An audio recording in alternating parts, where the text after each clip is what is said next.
Hey guys, welcome to another movie review. Today I'm talking about a film that you can stream right now on Netflix.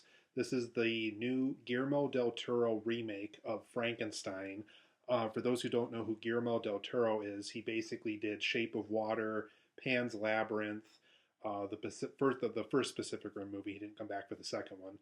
Um, he did a remake of Pinocchio for Netflix a couple years ago, I want to say, in animated form. And so basically, still been very active over the years. He directed Blade 2, for those who remember that.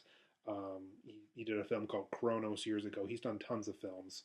Definitely somebody that's very familiar with the monster movie genre. Definitely somebody that likes to kind of play around in that sandbox for quite a bit. But in this most recent film, you guys, basically, like similar to other Frankenstein stories, I'm sure there's several different variations of this because I know Frankenstein's been remade numerous times over the years, over the past several decades as well. Victor Frankenstein is the scientist. He has a way of basically making a theory that he can bring anything that was once living back to life. So he's kind of laughed out of the room at first. He comes from a family where they're kind of snobby and go their own way, and his parents didn't really pay attention to him very much as a kid. Um, but basically, he gets his big break while being laughed out of the room, basically from his first hope to get some type of financing to get this project going. There's a character played by Christoph Waltz that does believe in him, and basically the two of them go out, find basically becomes a laboratory out of this free space that they find. Um, and so Victor basically is able to pursue his dream of trying to bring a dead creature back to life, in this case, a dead person, like a dead corpse. And over the course of this film, obviously Victor is able to successfully bring this being back to life. And obviously, there's issues along the way, like the person's not as smart as he's hoping it was going to be. His speech is kind of difficult to teach him. There's certain ways that he has to be taught how to speak and things like that. Um, there's this whole thing going on with this person that he's attracted to that his brother's trying to marry, and there's health issues going on with the Christoph Waltz character, and that kind of plays into a small bit of the film at one point. So all this happens over the course of Frankenstein. But overall, guys, I really enjoyed this new Guillermo del Toro remake of Frankenstein. I thought he had just enough new ideas here where it was interesting. He kept things entertaining. He found ways to make the story new and fresh. There's some couple things I'm going to bring up in my negatives that kind of go against that maybe a little bit, but for the most part, I think he found a way to tell a fresh take on the story, find an interesting way to tell the Frankenstein story again. So it's not just rinse, dry, repeat of other versions of Frankenstein we've seen so far.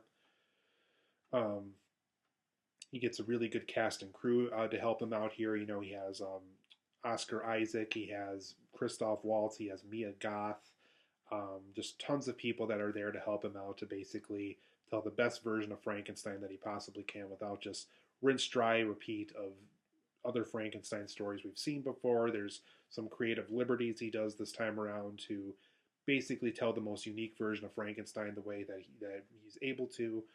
And I do want to go over some positives and negatives as to how this was successful, but also some things along the way that I think could have been better as well. So first and foremost, you guys, for his Frankenstein remake, I thought his new Arctic winter setting that he did for the story was very unique.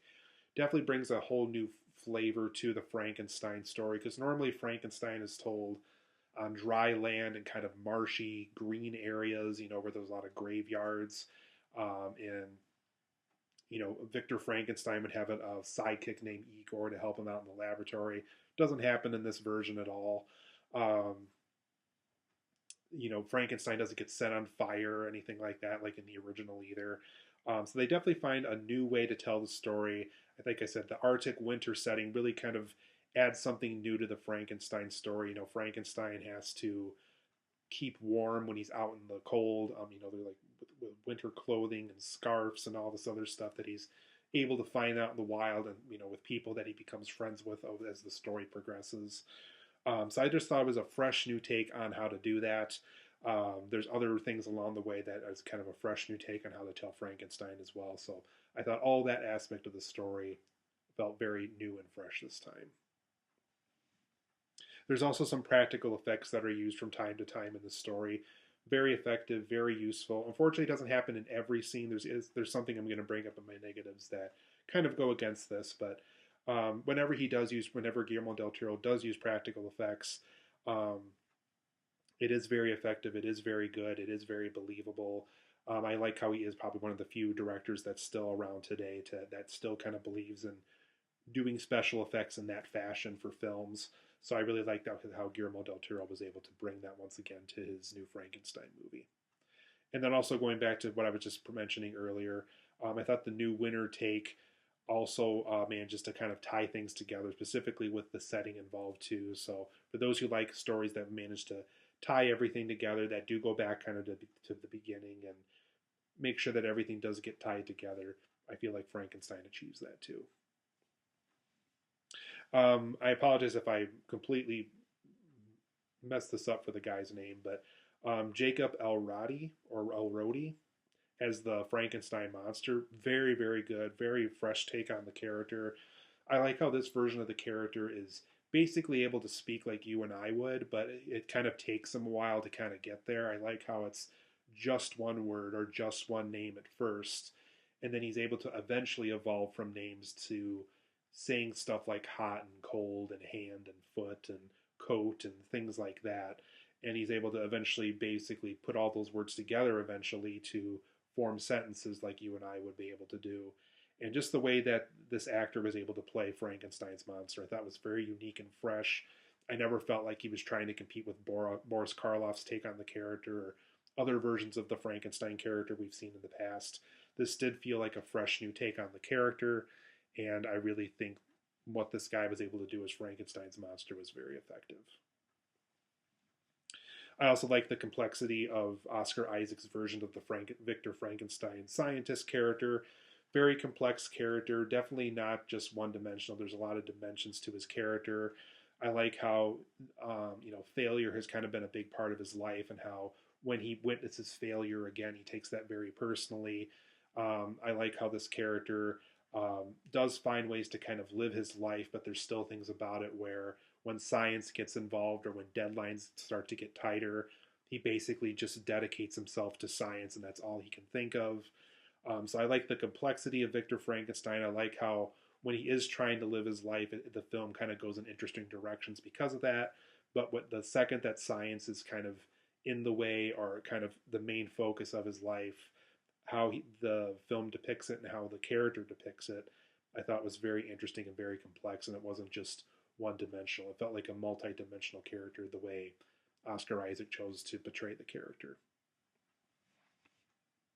I also like the film's message and idea of the gift of living your life. That's kind of the best thing that any creator, any creation can do for their masters. Really kind of find a way to kind of take what was given to you, find the things that you excel at while also ignoring the things that you're not so good at, and finding ways to always make that better whenever possible. But the gift of living your life, the gift of finding happiness in your life, the gift of being able to do something with your life that makes yourself happy, I think is always a good message to bring up in a film. And whether that's effective for you or not, I thought the way that the Frankenstein story depicted this, I thought was very effective overall. I also like how certain scenes are told from a certain perspective. So on the scenes that are intended to be told by Victor Frankenstein, they're very much narrated by him, they're told by him, they're told from his perspective. And then when we get to scenes that are told from Frankenstein's monster, they're very much narrated by him, told in the perspective of him. So I like how the film manages to balance those perspectives and let us know kind of whether it is part one or part two or a prelude, like the way that the subtitles are suggested. I do like how the film does find a way to tell these characters' perspectives in a very effective way. But for my negatives of Frankenstein, unfortunately, though they got Christoph Waltz and though they got Mia Goth to be in the film, both very talented actors and actresses regarding Mia Goth, I felt like the script really didn't know what to do with them. When it came to Christoph Waltz, yeah, I guess he's kind of the financier guy that gets Frankenstein, Victor Frankenstein's project off the ground. but then they kind of don't really know what to do with him. They kind of make a small conflict with him at one point, and then they just kind of don't really do anything more with his character. And then with Mia Goth, I felt like they kind of didn't know what to do with her. They didn't know if they wanted to make her Victor Frankenstein's love interest or the love interest of Frankenstein's monster, or just make her a family member of Victor Frankenstein's brother. And she's kind of stuck in the middle of everything. The film kind of suggests all three directions, and I felt like neither direction on all three ends felt very satisfying. And that's not really Mia Goth's fault. That's just the script that was handed to her. So though it was a great performance both from her and from Christoph Waltz, I thought the screenplay really didn't give him very much justice this time around.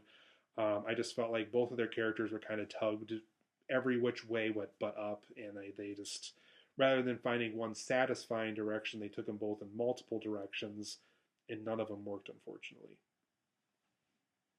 I also thought this film had almost too many ideas. There's scenes where it suggested, should life be brought back to life? There's scenes that suggest that um, Victor Frankenstein has both good and bad sides to him. There's scenes that suggest, the state of science, whether it's current times or past times. There's scenes that suggest Frankenstein potentially getting a love interest at some point. There's just so many directions the film takes. Though some of them are effective, I'll give Guillermo Del Toro that. I thought some of these ideas, there were just almost too many of them. I really wish the film could have just decided on what was the best ideas and just could have spent 2 hours, 2.5 hours, or wherever the runtime was, because it is kind of a long movie. So I think it is closer to 2.5. I thought they could have picked the best ideas, ran with those, and then that's the screenplay that we could have gotten for this movie. And then this is just a me thing, but for me personally, I'm just really getting sick and tired of Guillermo del Toro being the remake guy. He remade The Witches, he remade Pinocchio, he remade Frankenstein now. And we used to get original films like Pan's Labyrinth and Pacific Rim and The Shape of Water. So I just don't know if he can't get original stories financed anymore, or if there's just no studios that are willing to pick them up anymore. I just wish we had more stories where, rather than remaking Frankenstein, I would just wish he would make a story that's original in his, that's like Frankenstein, that reminds us of Frankenstein, that very much feels in the vein of Frankenstein. I wish there was kind of a project he could have taken on that would have felt more along the line of that, rather than just doing another remake of Frankenstein. Once again, I'm sure this is just a me thing, but I just wish on his next project, hopefully he can do something original again, rather than just doing another remake, retelling a classic story from his perspective. Totally fine, he's good at it, but for me personally, I want more stories like The Shape of Water and less stories like Frankenstein from him. There's also, unfortunately, some noticeable CGI in this movie. Like I mentioned earlier, it was great when he was using practical effects throughout the film, but whenever he does choose to use CGI, unfortunately, it is kind of noticeable. There's just scenes where, like, a wolf attacks somebody or a pack of wolves attacks somebody, and you can just tell that they're from a computer-generated effect.